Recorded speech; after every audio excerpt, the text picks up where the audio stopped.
Have you ever wondered what it would take for AI to truly understand you, not just in this moment, but over time?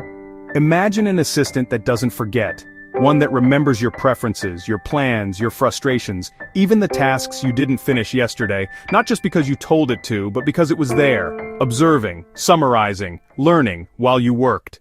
That's the promise of streaming memory, and it changes everything. Most people think of AI memory as something static. You chat with a bot, it remembers the last few lines, and then it forgets. But memory, real memory, isn't just a transcript, it's what allows us to learn, to adapt, to become more useful over time. It's the difference between a calculator and a companion.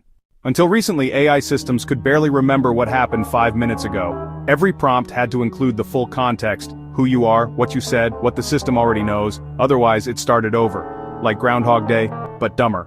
But now, something is shifting. With streaming memory, AI begins to work like the human mind. It observes what's happening now, pulls in what it learned before, and decides what's worth remembering for later. It doesn't just recall facts, it forms continuity. It starts building a timeline. And just like us, it forgets too, intentionally. This kind of memory isn't built in one place, it's a dance between different layers.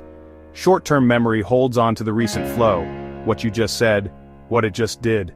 Long-term memory keeps the important things, your name, your goals, the fact that you prefer 30-minute meetings over 60-minute ones. And then there's something new, live memory, the ability to update while doing. To take a sentence you just said, remind me to follow up with Alice about the launch, and immediately write that into its memory stack. Not later, now. Streaming memory means that AI doesn't just think faster, it thinks in context. It remembers who it's helping, it learns while working. But this raises a new kind of question, not just how the memory works, but who controls it, who decides what gets remembered, what should be forgotten, and how do you protect someone's privacy when the system remembers everything? Because the truth is, memory is power. A system that remembers you intimately can help you in astonishing ways. It can summarize your day, spot patterns in your mood, catch contradictions in your calendar, remind you when you're about to burn out, or when you've made the same mistake again.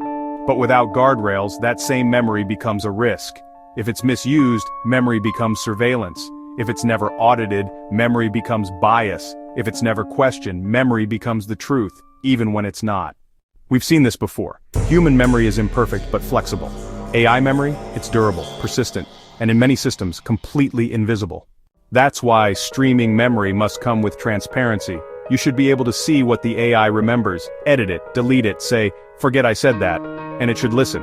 Memory also needs limits, expiration dates, retention policies, because not everything needs to live forever, not in your head and not in a machine. And perhaps most importantly, memory should be personal, yours alone, unless you choose to share it.